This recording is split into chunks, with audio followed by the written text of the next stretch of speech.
There we go. Green. All right. I'd like to call to order the January 16th BPW meeting. We're all in attendance, but Bill is by phone, which is great. So we'll start with the invocation.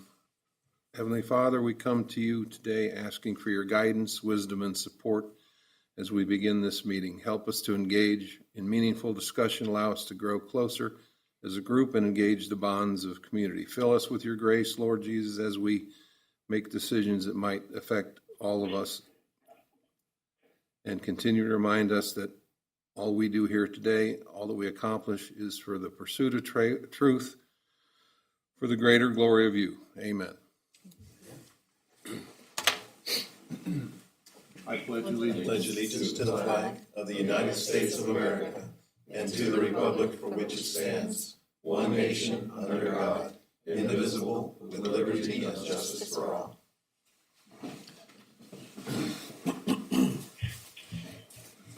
All right, could I get a motion to approve the consent agenda for December? I'll make a motion. And a second? Second. All in favor? Aye. Aye. Aye. And any comments from the audience? Seeing none, move right into Darren's general manager report, please.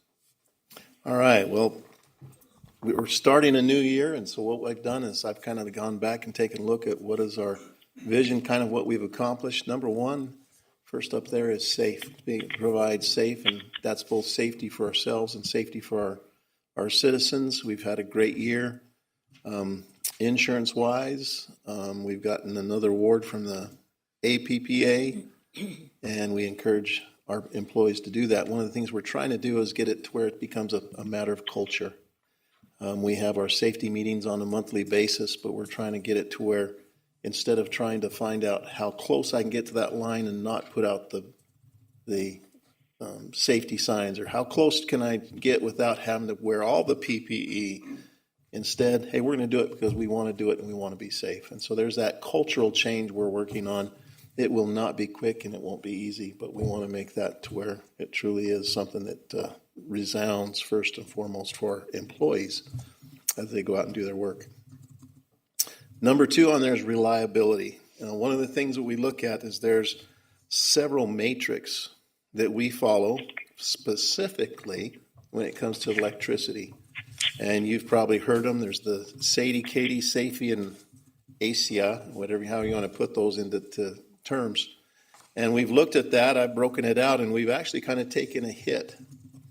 But there's a reason. One of the, and we'll go through each one of them, but if you'll look at that, about the second paragraph, it says, we do not distinguish between planned and unplanned outages, especially when we're reporting these numbers. So one of the things we did is that we were doing at the Indians Mound sub, we were doing some work there. We've actually gone into some areas and sectionalized additional circuits. So right now we have several circuits that serve each and every portion of Hannibal. And each one of those kind of is like a tree branch. And that sectionalizer is down at that beginning. And you can turn it on and turn it off. If there's a problem in that area, it isolates it. Well, what we've done is we've created a couple more branches by adding additional sectionalizers. But in order to do that, you take an outage. So in June of this year, we actually had 2,387 of our customers that were out, and they were out for about half an hour. And with that, that goes against us in that reliability. And so we saw our numbers kind of come down, but we watch that and we track it. And what it really is it's all Matt's fault. We'll just leave it at that and we'll be okay. But with that, we can take a look, and I've put in our packet, I've looked at 12 years worth of those reliability numbers. So when it comes to the SAIDI, which is a measure of the duration index, in other words, the total number of minutes of interruption the average customer experiences, and that's in 1 year. And our average right now is just right at 60 minutes. Now, if you look at the weather, and we'll talk about it, maybe I'll talk about it right now, your question of how has this storm affected us? Don't forget that at the beginning of last week, we actually had a huge snow event to get all this snow on the ground. And during that, we only had like 3 outages, and the outages were very insignificant. It was only affecting, I think at the most 19 customers, and they were back on within minutes. And so our reliability, taking out those planned outages, we're doing exceptional. So we're making some great decisions there. So on the Sadie, that number is right at 60 minutes, just a little bit over 60 minutes. And we see, if you look back a year, you can see we were driving that down. And we're going to continue to come back and drive that number down and improve that reliability number. The other one is the Katie customer average interruption duration. This one is what I believe is it takes and tells you how quickly we're getting people back on. So when there is an outage, how long does it take for us to get our guys out there? Please remember, this starts when they make the phone call. So if it's after hours, they make the phone call. SCADA, the dispatch, makes the call to the on-call person. They get in their vehicle, they get to the location, they assess the problem, they make sure it's safe, and they get it back on. And if you see, they're doing that on the average is just over 40 minutes. That's a pretty darn good record. And if we look at the national numbers on that, they're significantly higher. But we're gonna play against ourselves, and we're gonna see if we can continue to drive that down. I don't know that we're gonna get it much below that 30 minutes, and yet we're gonna work at getting that down. But I think that's one of those where I would give us a good old gold star for our guys out in the field doing their job the way it should be. The SAFE is the standard, the system average interruption frequency. What can you expect? And that is right at just a little bit over 1.5. So in 1 year, you can expect to have about 1.5, go for the half, right? Outages at your home. So again, we're going to work at driving that one down. And then the last is sort of a percentage. The average service availability index takes and measures a couple of those things all together. It is the number of interruptions that occurred divided by the number of customers affected by the interruptions, and it's kind of a ratio. And so we're that number. You've heard Matt talk about it several times in his report, where he's talking about getting that percentage to how many nines? 4 nines. And we're not there right now, but we're going to keep working at driving that up to make it to that 99.99. And again, that was that June number that really pulls that down. When you're looking at a 12-month average, it takes a while to really get it to that perfect number of 99.9, but that's our goal, and we're going to do it. And then finally, customer service. That's a tough metrics, but I will tell you that I get very few calls about any of our service people that are not professional, knowledgeable, and courteous. And they really do. I cannot thank our folks enough. And that is everybody out in the field, everybody in the office, everybody that's taking phone calls. And I've only had to, ultimately the really rough customers, they end up getting to me, and I've had very few because our folks handled them so very well and so professionally. And so I'm just grateful to them for that. Stormwater, we can please see attached. I just want to bring this out. We are at the Stormwater Action Committee. The only person that's kind of with the BPW that can really talk about this is myself. However, if you look at this is a paper that has at the bottom, prepared for by the Concerned Citizens for Stormwater Improvement Committee. And that's the SWAC. I call it the SWAC. This, they've prepared it. It has a lot of the basic information to what they're doing, the history of it. They're going to start going out to the different organizations. They're going to be seeking and asking those organizations, such as the Chamber of Commerce, if they will actually sign on and say that they recommend it, that we're looking for them to do that. And that will be Chamber, Kiwanis, all of the Rotary, all of those are going to try and get to those groups and see if they can get their support for that. It's going to be a tough lift. It's been tough economically, and we're asking people to do a very difficult thing. But we know that it is for the better, for the safety of our roads and and to be environmental stewards for the folks. So That document's not in here, is it? Did you attach it? Did we get it attached? We will get it attached. So And that was probably Oh, my it fault was not getting it attached. to Courtney on time. But we will have that in there. And then finally, the storm report. We had the snow event. We've now had the bitter cold.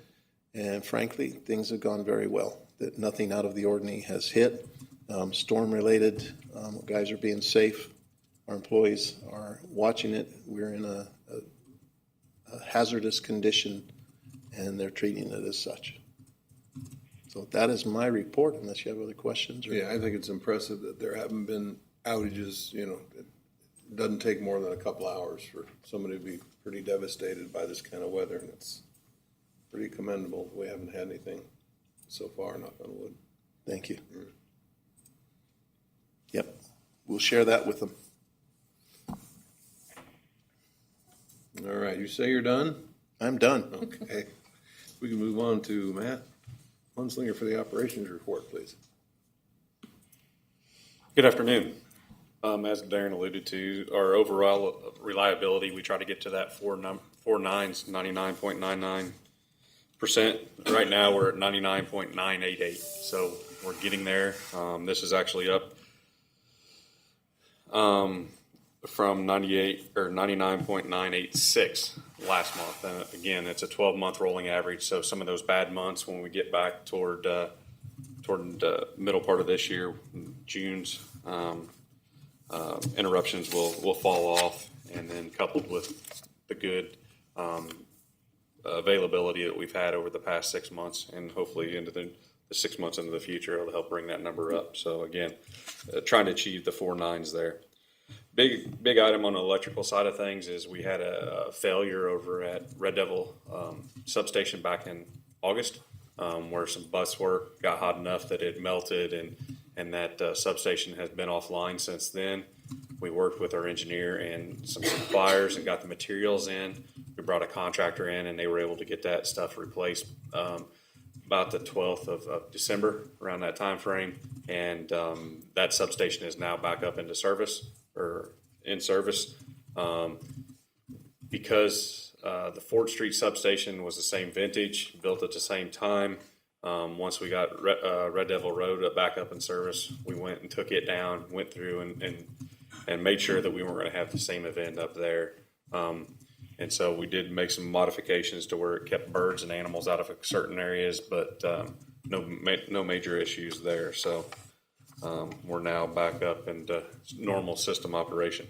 As you can see in our water supply, treatment and supply graphs here, again, we're trending a little bit lower. Again, that's back to the fact that we found a bust in our mag meter, that one of the mag meters leaving the plant, and so we've been working trying to address water loss when we found that. So we're using a temporary meter presently to get that number, and so I can't remember, it was somewhere around 150 gallon a minute or 200 gallon a minute that the other one was reading high. So that is part of the reason that trend is lower than the previous years.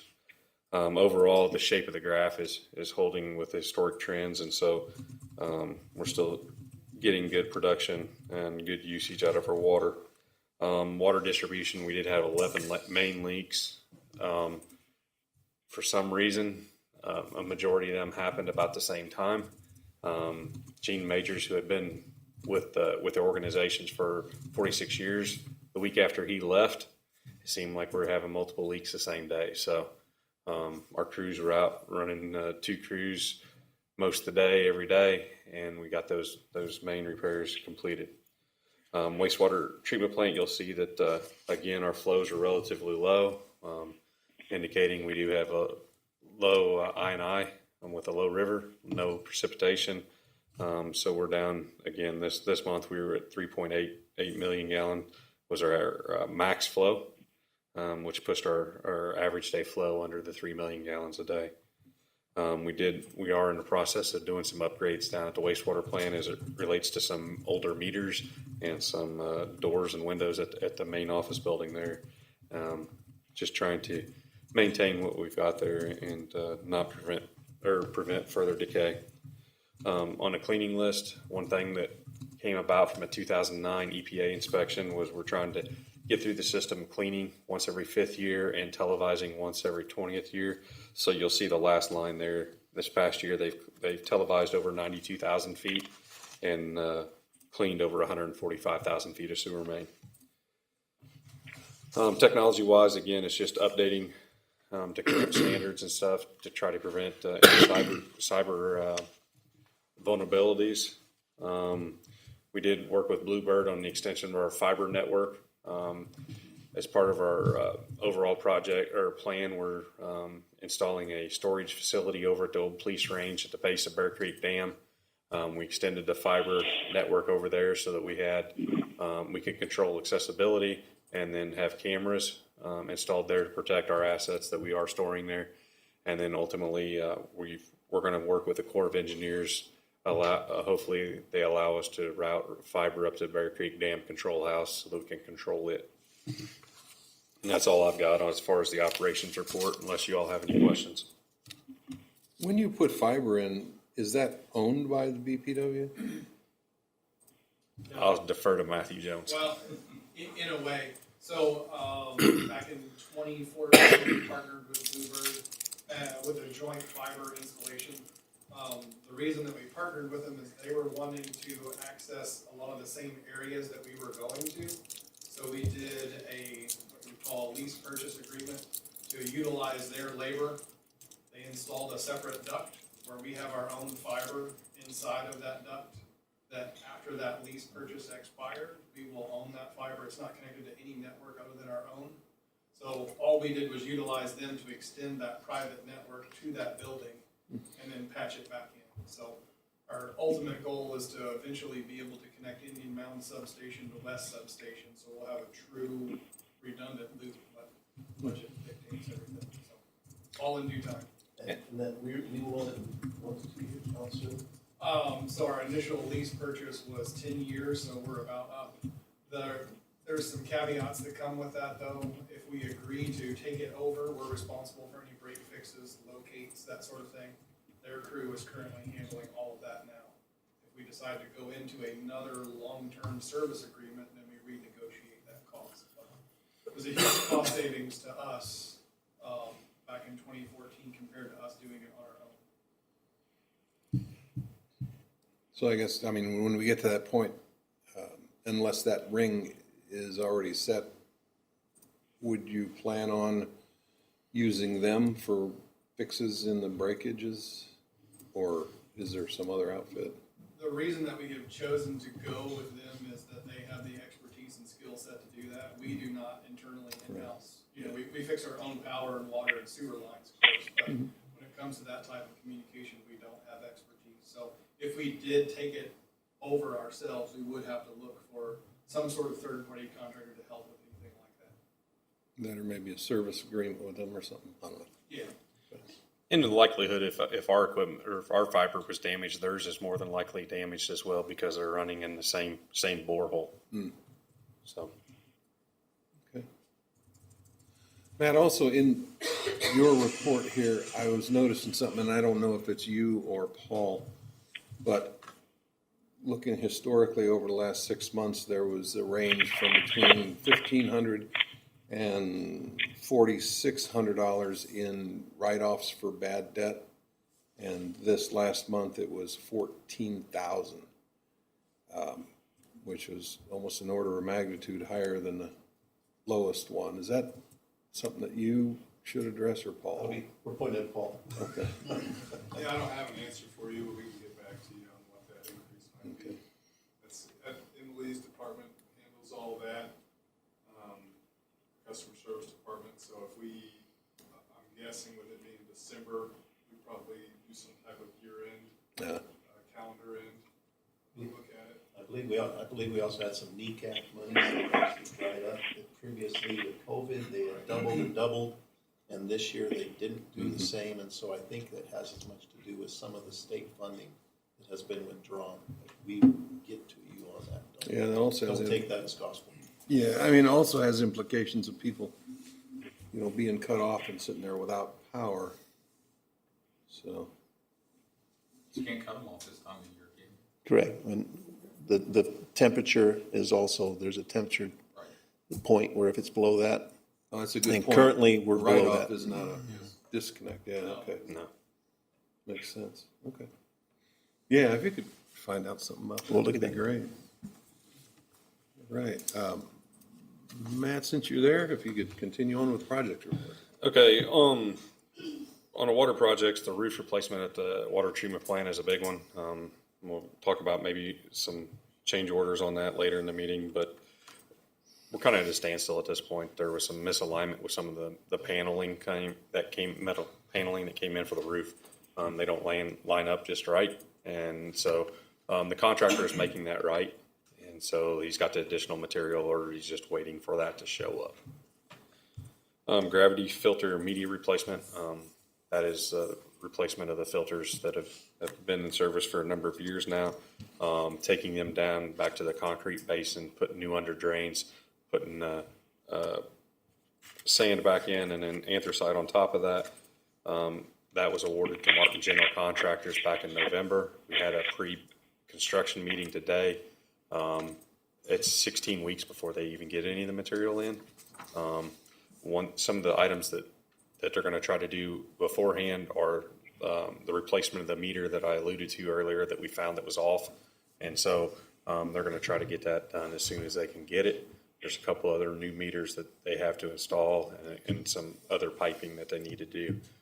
So right now, again, it looks like May, June timeframe before we even start talking about the filters. Something that I've added to this month's project report that we've been working on over the past year and a half has been the water loss. We noticed here that it was creeping up, approaching 30%. You'll see here in the information provided in your packet. In December of 2021, we were 32.6%. December of 2022, we're 28.37%.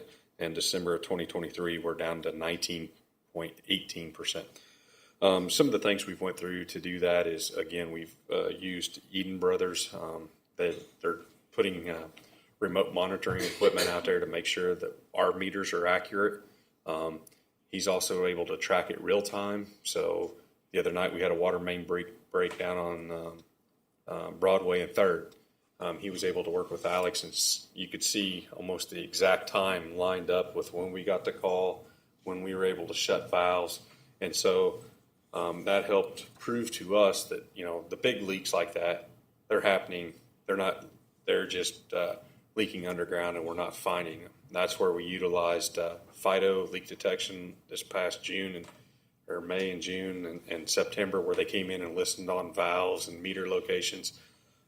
We did find 35 leaks with them, but they were all the smaller 1 to 10 gallon a minute that weren't making it to the surface. And based upon what Alex calculated, they estimated we were losing about 182 gallon a minute, which resulted in about a 7.5 month return on our $90,000 investment based upon that water loss. So we've already paid for that FIDO leak detection and are now seeing the benefits of doing so. Pretty nice payback. Yeah, Yep. it is. Again, we're trying to finalize a lining project for the sewer system downtown. Again, Alex is working with Jeff Kessner of Trek on that. We're going to go with a piggyback contract off another municipality. That way we're not having to bid it, and we can build the contract based upon the funds we have available in this year's budget and tailor it to our needs. They're in the process of finalizing the items that we're going to have lined, and hopefully later this year they'll be able to come in and complete that lining. North Street Storm Sewer. That project bid last Thursday, the 11th. We had 4 contractors that bid on it. The parent low bidder was about $1.6 million, which was drastically lower than what we anticipated based off the original engineering report. And so the engineers going through the due diligence on that. That will be presented to the city council for their approval of award on the February 6th meeting. Bear Creek Dam Spillway, we've reviewed the submitted statement of qualifications internally, and have been working with with the highest ranking engineering firm to come up with a contract. And then on the electrical side of things, Indian Mound Substation, after we did the review of the 4th Street Substation, the contractor went over and installed and realigned some equipment that was at Indian Mounds that resulted in that June outage that Darren was talking about. Due to its age, we're having to retrofit a lot of parts and pieces in there, and so we're trying to keep it as operational as possible until the new substation's up and complete about this time in 2025, I think is when we're trying to have that completed. So other than that, do you all have any questions? I don't. Anybody else? No question. Okay, thank you very much. No, thank you, Matt. Well done. And moving on to the financial report with Paul, please. All right, financial report for December. We'll start with the balance sheet. So total cash was down slightly from last month. We do make the majority of our debt service payments at the end of the year. So those would have come out in December. And that did coincide with the decrease as well in long-term debt. No other big changes on the balance sheet. Utility-wide, total assets were down about 0.6% from last month and about 5.5% less than a year ago. So the income statement, the current month actual compared to budget, the electric fund did have another net loss in December, but it was less than the net loss that we had budgeted. Revenues once again came in behind budget, this time by about $96,000. But operating expenses were significantly less than budgeted for the month. We talked about it, I believe, last month, but we did budget for an extra payroll in December because it was a 3-pay month for us. However, our system accrues all of our payroll day by day, and so that was an unnecessary way to budget for payroll. We should have allocated payroll evenly throughout the year, so we will certainly fix that for next year. But really the main story in the electric fund is we just sold quite a few less kWh for the month, which was the same theme that we saw in November. In doing so, though, net purchase power for December was consistent with budget, so that was welcome. The water and sewer funds both had net incomes for the month, though they were just budgeted to have net losses. Again, the primary reason was lower operating expenses with budgeting the extra payroll for the month. And then we also had the water fund with the second carbon expense that was budgeted for December, but we'd already paid for it in October. And I anticipate us budgeting for carbon expense next year evenly throughout the year as well, so we don't have that issue again. If we compare ourselves to where we were last December, we did fare better the previous year. Only the water fund did better this year. The electric fund net purchase power was much higher in the current year. Last year we recognized about $378,000 more in Prairie State MISO credits. We'll talk about that a little bit more in a minute.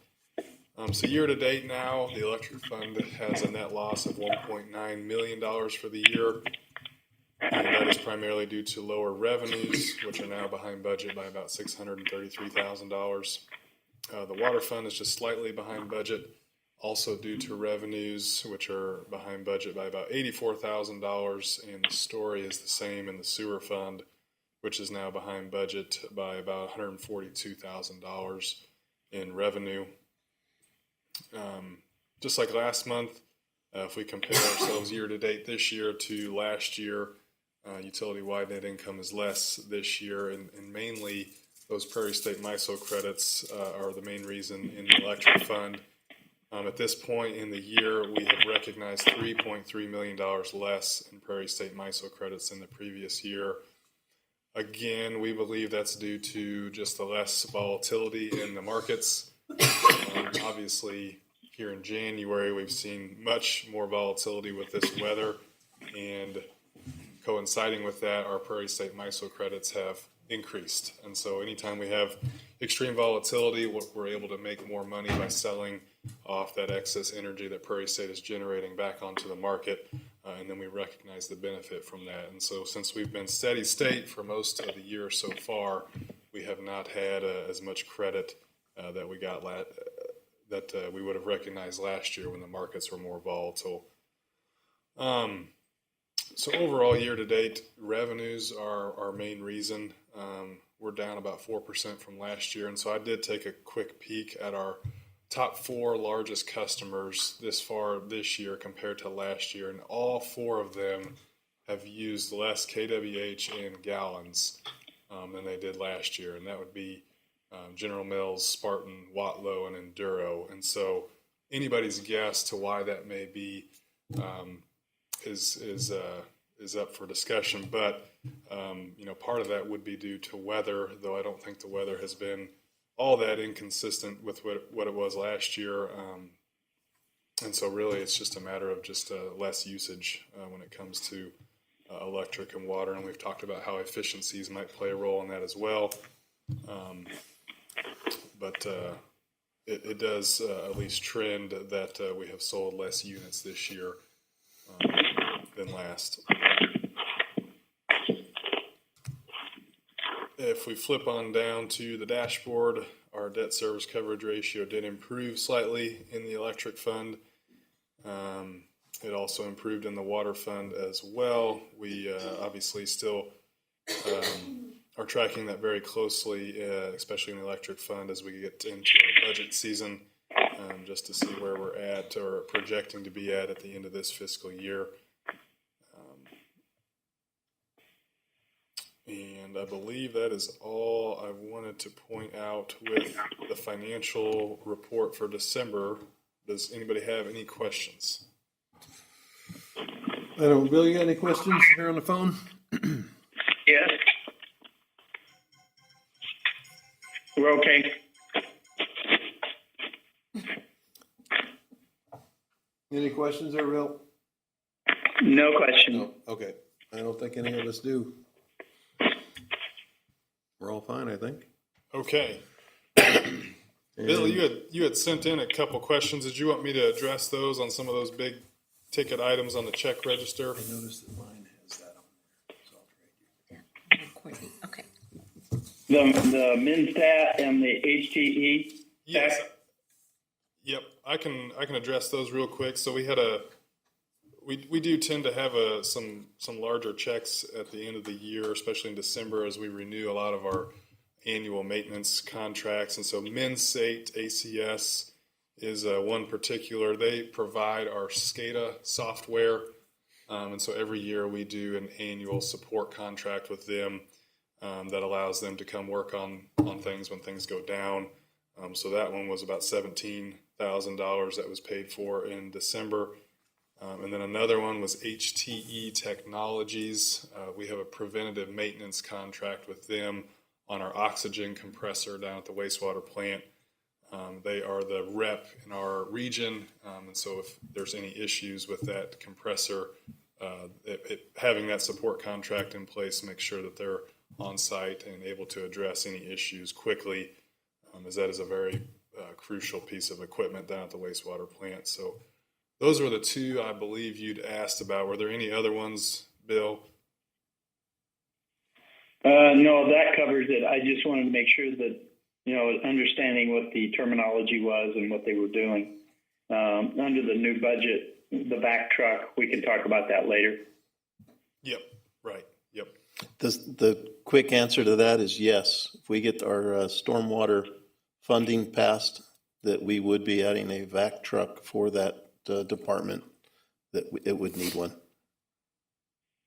Yeah, I just noted those are obviously expensive items that have to be planned for. You got it. They're also a very long delivery time. I understand. Good. One other thing I failed to mention in my report was we did have Williams Keepers in Hannibal last month at the city council meeting to present our citywide audit. The council did approve that audit, and so we are now final and done with fiscal year 23. I do have hard copies of our audit to distribute to each of you, and I'll get one to you, Bill, as well. But that closes the book on fiscal year 23 at least.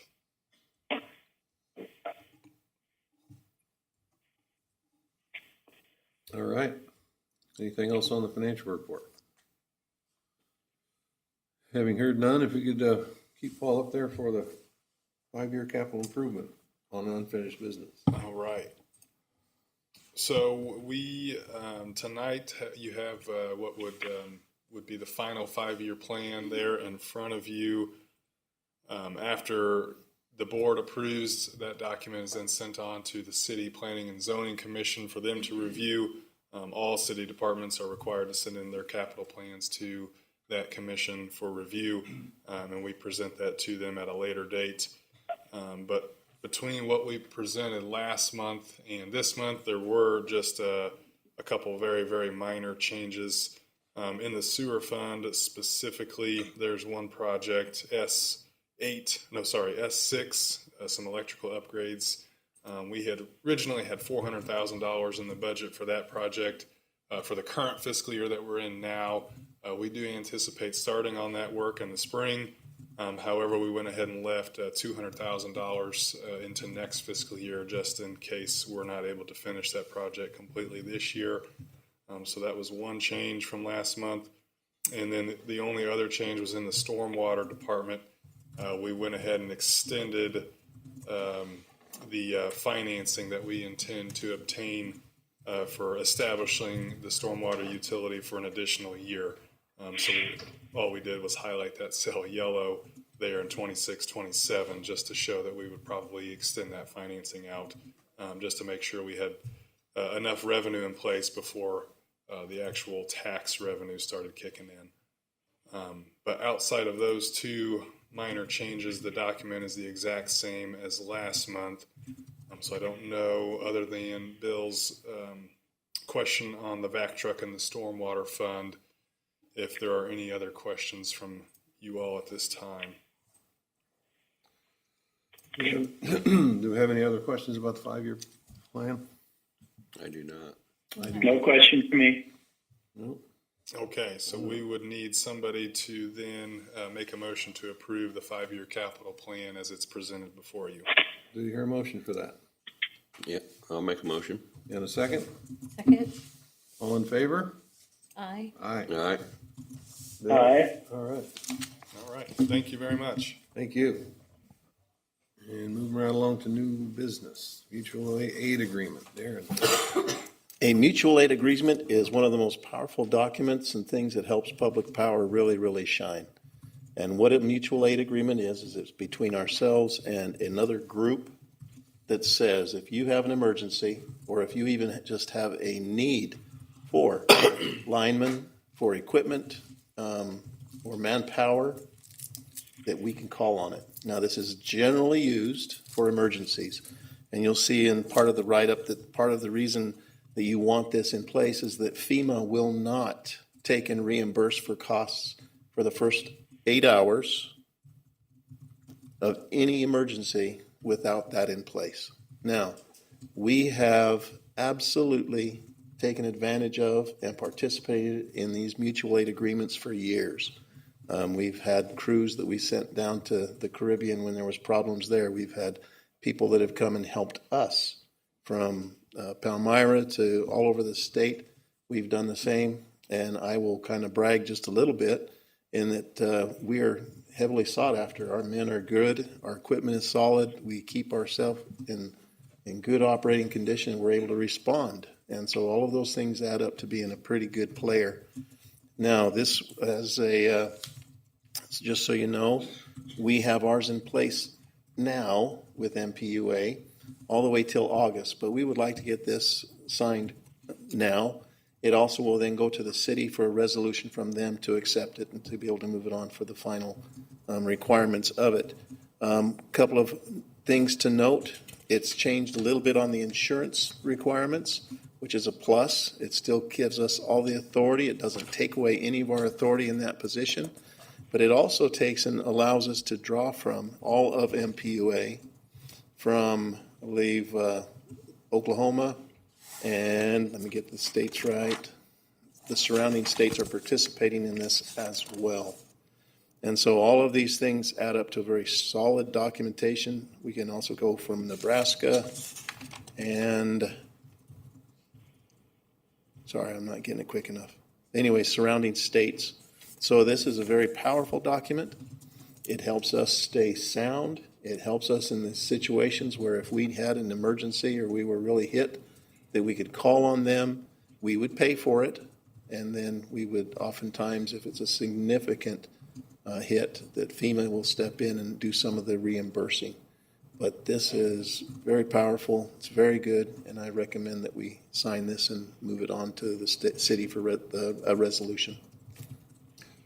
How many years has this type of agreement been in place with us? Probably decades. Do you have any idea? Been as long as I've been on the board. As long as I've been here. Yeah, I'm sure it's decades. We've been a member of NPUA for, oh goodness, since the 1980s. Yeah. So the other item to this is, again, this agreement with MPUA is really, you could consider it a state agreement. You have a national agreement, which is through the APPA, and that one we will probably come to you again someday and ask that that one be re-upped. And so that's where that, when we go off to other states, we've gone to Florida, we've gone to several other places, that's that mutual aid agreement being enacted, that we fall under that umbrella. But so it, again, this is just a fantastic thing, and I don't know of any kind of downside to it. I can't think of a downside to it. I mean, So I would request a motion to sign, give me the authority to sign it and move it forward. unless there are questions, do I hear a motion to allow Darren to sign this MPUA agreement? Yeah, I'll make a motion. And a second? Second. All in favor?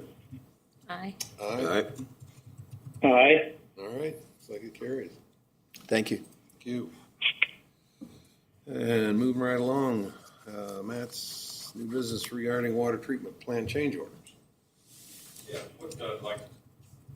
what I'd like to discuss today is, again, we talked about the roof issue with the material on the existing water plant roof not aligning correctly. And so original contract days are up. And so I'd like to discuss additional contract days. And then also, since we received such a favorable price on doing the water plant and old chemical building roof, and this year we have the pump house and the Pleasant Street booster station roofs in our budget.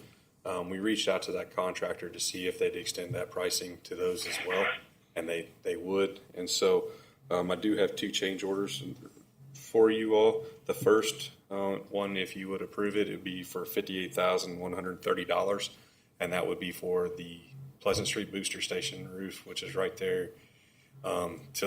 It's right below the pool, or just to the east of the pool, and then the pump house roof up there on Bridge Street. And then also a contract extension. So if you approve the additional roofs, we'd like to approve 120 days. If you don't, we would like to at least get an additional 90 days so they can complete the existing water plant roofs. And they're already budgeted, and you say their proposal is under the budget we've got? Yep. Is something like that okay to do without going out to independent bid for those? I can look into that one. Since it is a change order, I don't know about adding the additional buildings. Your microphone. Since we're talking about something that wasn't in the additional bid, I'm not certain. I'll look into it just so I can double check and sign off for sure. But as for extending the days, there's no problem there.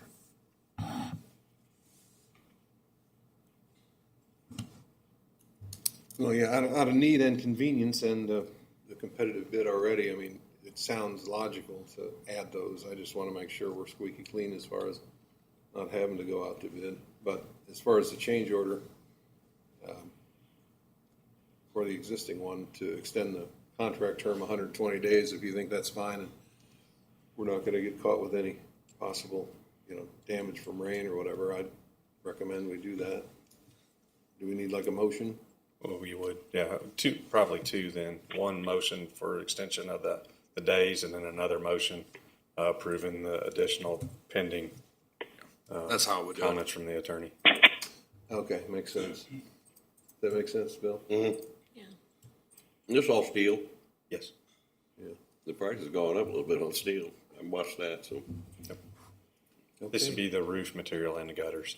All right, do we have a motion to, for those two items? I'll make a motion that we extend the terms to 120 days, correct? Yes. All right, everybody in favor of that one? Yes. Have a second? Aye. All in favor? Aye. Aye. And then another one for, I'll also make a motion that we add the two additional buildings or structures pending the results of the attorney investigation into feasibility. okay, and a second. Second. All in favor of that? Aye. Aye. Aye. Aye. All right, that carries. Let's go. Thank you. Sounds good. Thank you for your work on that. And moving on, do we have any comments from the city attorney? I have nothing. Okay. Any general discussion? Haven't heard none. Need a motion to go into closed session.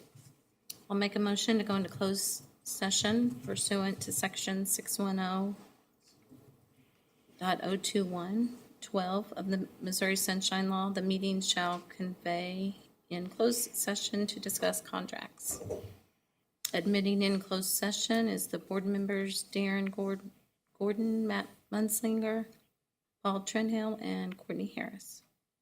Do I hear a second? Do you need Ethan?